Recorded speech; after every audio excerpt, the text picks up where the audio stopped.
Sa ibang araw, isang puting pusa ang nagsimulang magmakaawa sa dragon na payagan nitong umalis sa gubat dahil gusto nitong lumabas at mag-explore, ngunit patuloy na tinatanggihan ng dragon nito dahil sinasabi niyang delikado sa labas. Isang bagay na lang sana kung sinabi ng puting pusa na gusto nitong pumunta sa nayon ng mga tao, pero sinasabi nitong gusto nitong pumunta sa ganap na hindi pa natutuklasang teritoryo, at iyon ay isang bagay na hindi maaring pahintulutan ng dragon. Sinubukan niyang ipaliwanag sa pusa na ang lupa sa labas ng gubat ay napakadelikado at puno ng mga halimaw na mas mapanganib pa kaysa sa mga oso, pero hindi talaga ito pinapansin ng pusa at gusto lang nitong makita ito sa sarili nito. Ang dragon ay matatag sa kanyang pagtanggi sa simula, ngunit pagkatapos magmakaawa ang pusa sa kanya ng maraming araw, siya ay napilitan at pumayag na payagan ang pusa na lumabas ng gubat mag-isa, ngunit sa kondisyon na pahihintulutan ng pusa na markahan siya upang masubaybayan niya ang lokasyon nito habang wala ito.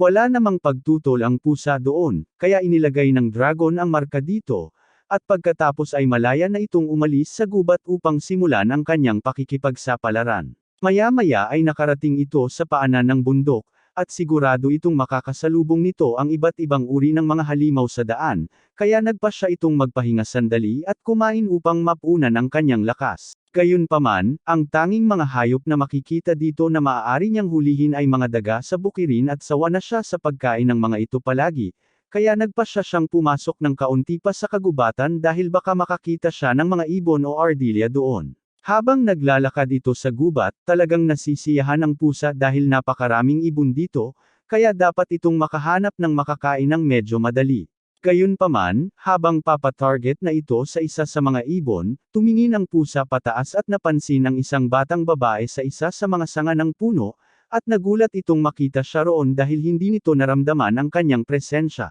Ipinapalagay nito na hinuhuli rin niya ang ibon na iyon, kaya't nagpa siya itong ibigay na lang sa kanya dahil humanga ito sa galing niyang magtago ng kanyang presensya. Ilang sandali ang lumipas, nagawa ng batang babae na lapitan ang ibon gamit ang kanyang lambat at bitag, ngunit sa paggawa nito, nahulog siya mula sa puno at bumagsak sa sahig ng gubat. Lumapit ang pusa upang tingnan kung ayos lang siya, at sa simula, akala ng babae ay baka nananabik siya dahil hindi siya makapaniwala na may isang pusa na nagsasalita sa harap niya ngayon, pero sinabi ng pusa na totoo ito. Medyo nagdududa pa rin ang babae dahil wala siyang ideya na may mga pusa palang nagsasalita bago ito. Sabi ng pusa na halos lahat ng kanyang mga kapatid ay marunong makipag-usap sa wikang tao, kaya hindi ito ganoon ka-espesyal, pero mas mahalaga, sinabi nito kay Hill na kailangan niyang itigil ang pangangaso sa ganoong paraan dahil kung ipagpapatuloy niya ang ganoong pabigla-biglang pag-uugali,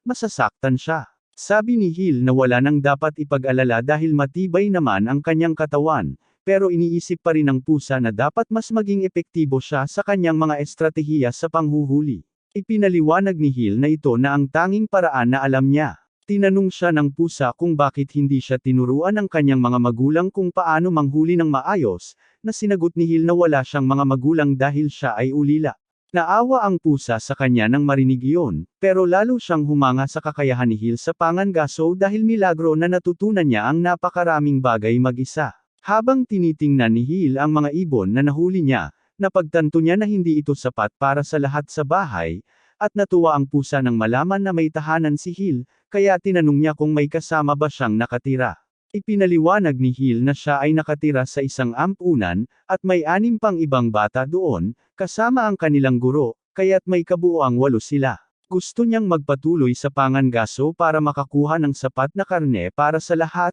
at ayaw ng pusa na masaktan pa siya sa kanyang pabiglang pangangaso, kaya nag-alok itong tumulong sa kanya. Noong una, nagduda ang babae kung kaya ng pusa ang gawain, pero siniguro ng pusa na magaling manghuli ang mga pusa, at talagang, sa kaunting tulong mula sa kanyang lightning magic, nakahuli siya ng maraming hayop sa loob ng maikling panahon. Si Hill ay labis na nagagalak at agad na nagsimulang bunutin ang mga balahibo mula sa mga ibon, kaya tinanong siya ng pusa kung bakit niya ginagawa iyon, at ipinaliwanag niya na inihahanda niya ang mga ito upang magamit nila ang karne sa paggawa ng sopas mamaya. Natuwa ang pusa nang marinig ito dahil minsan na itong nakatikim ng sopas na gawa ng mga tao sa kanilang bayan, at talagang napakasarap nito, kaya gusto niyang matikman ulit. Sinabi ni Hill na malugod siyang inaanyayahan na sumama sa kanya at sa iba pa para sa hapunan ngayong gabi, at labis na natuwa ang pusa sa alok na yon. Makaraan ng kaunti, bumalik si Hill sa ampunan kasama ang pusa, at ang ibang mga bata ay nagtipon-tipon sa paligid niya at natuwa nang makita nilang bumalik siya na may napakaraming karne. Interesado rin sila sa pusa na kasama niya at tinanong kung tinulungan siya ng pusa sa pangangaso, pero nagsalita ang pusa at sinabi na siya ang talagang nahuli ng karamihan sa karne, kaya nararapat din siyang bigyan ng kredito. Katulad ni Hill, nagulat ang mga bata nang makita ang isang nagsasalitang pusa dahil wala pa silang nakitang ganito dati, ngunit ang kanilang tagapag-alaga, sa kabilang banda, ay mas nag-aalala sa katotohanang naghunting na naman si Hill kahit sinabi na niyang huwag. Ang pusa ay nahuhulog sa ginhawa nang makita na si Hill at ang iba pang mga bata dito ay talagang may tunay na tagapag-alaga na nagmamalasakit sa kanila, at ang dahilan kung bakit labis na tutol ang pari sa paghuhunting ni Hill ay dahil sa tuwing ginagawa niya ito, hindi maiiwasang masaktan niya ang kanyang sarili sa isang paraan. Sinabi ni Hill na hindi siya nasaktan sa pagkakataong ito,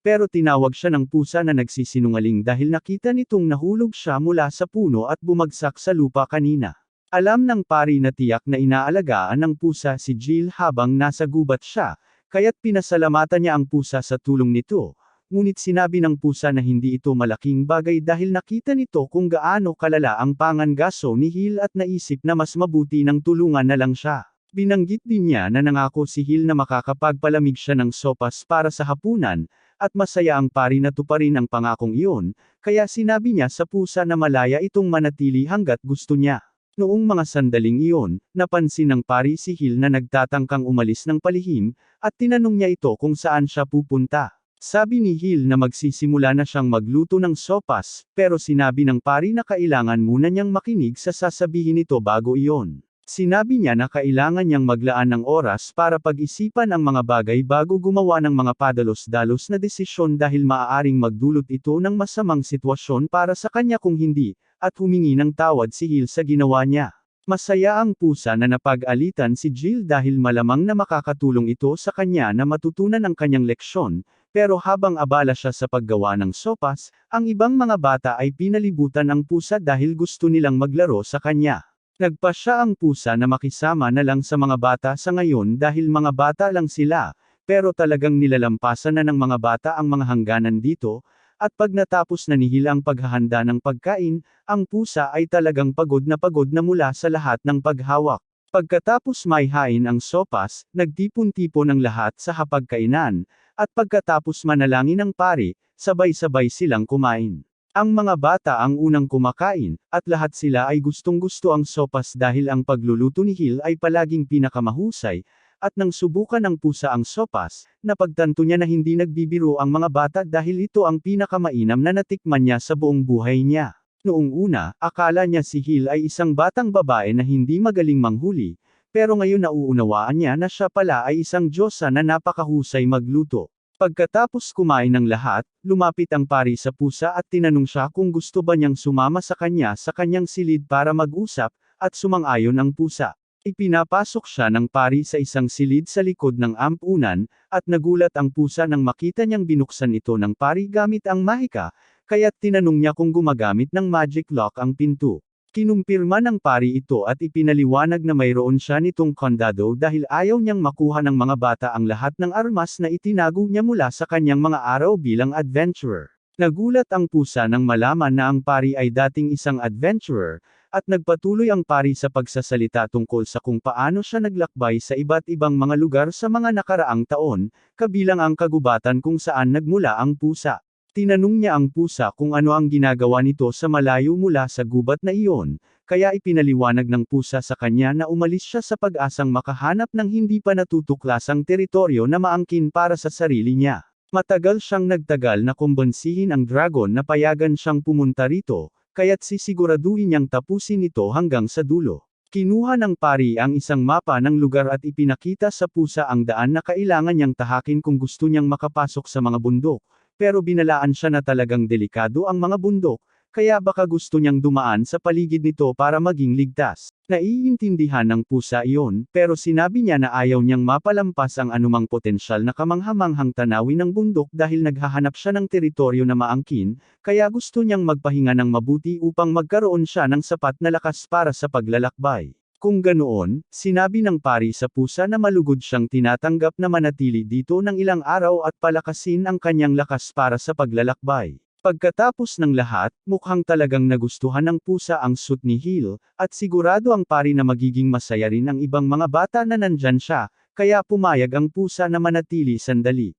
Gayunpaman, kinabukasan, nagsisimula na siyang magsisi sa desisyong iyon dahil napakaraming bata na naman ang humahaplos sa kanya, at tila mas marami pa kaysa dati. Dahil dito, lumabas ang pari at sinabi sa lahat na oras na para magsimula ang mga aralin, kaya tumakbo silang lahat papasok sa simbahan, at medyo nalilito ang pusa dahil hindi niya naiintindihan kung ano ang nangyayari. Ipinaliwanag ni Hill sa kanya na ito ay paaralan ng simbahan, at ang lahat ng mga karagdagang bata ay narito upang matuto mula sa pari. Ngunit kung ganoon, tinanong ng pusa kung bakit hindi rin si Hill nasa klase, kaya ipinaliwanag niya na natutunan na niya ang lahat ng ituturo ng pari, kaya karaniwan ay ginugugol niya ang oras ng aralin sa pagpunta sa guild at pagtanggap ng mga misyon, dahil siya ay isang adventurer. Nagulat ang pusa nang malaman na si Hill ay isang adventurer, at medyo nag-alala siya dahil hindi niya maintindihan kung paano siya nag-adventure kahit na napakababa ng kanyang kakayahan sa pangangaso, pero sinabi niya na karaniwan ay mga misyon lang na may kinalaman sa pagkuha ng mga ugat, prutas, at mga bagay na ganoon ang kanyang kinukuha. Wala talagang ideya ang pusa na may mga ganitong trabaho ang mga guild dahil mukhang napakadali nito. Pero kahit na hindi naman partikular na mahirap ang pagkuha ng mga halaman, matatagpuan lamang ang mga ito sa mapanganib na bahagi ng gubat, kaya karamihan sa mga tao ayaw nang maglagay ng sarili sa panganib na pumunta roon. Sabi nga, nag-aalala pa rin ang pusa na baka masyadong mapanganib ang mga lugar na iyon para kay Hill, pero sinabi ni Hill na wala siyang dapat ipag-alala dahil kaya niyang gamitin ang mahika para protektahan ang sarili. Ipinaliwanag niya na tinuruan siya ng pari kung paano gamitin ito ilang panahon na ang nakalipas, at mukhang magaling siya rito, pero hindi niya magamit ang mahika para sa pangangaso dahil ang tanging spell na alam niya ay explosion magic. Matapos matanggap ang misyon mula sa guild, pumasok sina Hill at ang pusa sa gubat upang mangolekta ng mga halaman, at habang nandoon sila, tinanong ng pusa kung para saan ginagamit ng mga tao ang mga halamang ito sa simula. Ipinaliwanag ni Hill na ang partikular na ito ay may maraming gamit pang medisina, ngunit napakahirap nitong anihin dahil kailangan mong siguraduhin na hindi mo masisira ang anumang ugat. Hindi iniisip ng pusa na mahirap iyon dahil magagawa niya iyon ng mabilis gamit ang mahika, at pagkatapos ipakita kung gaano kadali niya itong magagawa, nakiusap si Hill sa pusa na tulungan siyang kolektahin ang natitirang mga halaman dahil mas mabilis nilang matatapos iyon. Ang pusa ay hindi gustong gawin ito sa simula, pero pagkatapos, inalok ni Hill na bigyan siya ng dagdag na sopas para sa hapunan ng gabing iyon, at iyon na ang nagbago ng kanyang isip, kaya ilang minuto ang lumipas, may bag na puno ng mga halaman si Hill. Panahon na para magsimula silang bumalik, pero bigla, narinig ni Hill at ng pusa ang isang tunog malapit, at napagtanto nilang mga halimaw iyon, kaya't naghanda silang harapin ang mga ito. Unang umatake ang pusa, sinuntok ang isa sa mga halimaw palayo, at nang makita ni Hill ang pagkakataon, inihagis niya ang kanyang magic na pagsabog. Pero ang spell ay mas malakas kaysa sa inaasahan ni Hill dahil ganap nitong pinaslang ang mga halimaw, at halos hindi siya napapagod habang ginagawa ito. Hindi siya nagbibiro nang sinabi niyang marami siyang talento sa mahika, hindi lang siya nag-abala na matutunan ang anumang spells maliban sa explosion spell dahil akala niya boring ito. Nag-alok ang pusa na turuan si Hill ng ilan sa kanyang mahika, at dahil ang mahika ng pusa ay halos isang lihim ng kaharian, inaasahan niyang magiging labis na nagpapasalamat siya sa kanya sa pag-aalok na turuan siya, ngunit sa katotohanan, wala talagang pakialam si Hill, kaya magalang niyang tinanggihan. Hindi makapaniwala ang pusa na tatanggihan niya ang ganitong alok, at sinimulan niyang kumbonsihin siyang pag-isipan ulit ito dahil nakita niya mismo kung gaano naging madali ang kanilang misyon ngayon dahil sa kanyang mga spell, at hindi may kakaila ni Hill iyon, kaya pumayag siyang matuto mula sa pusa, pero tanging kapag may extra oras siya.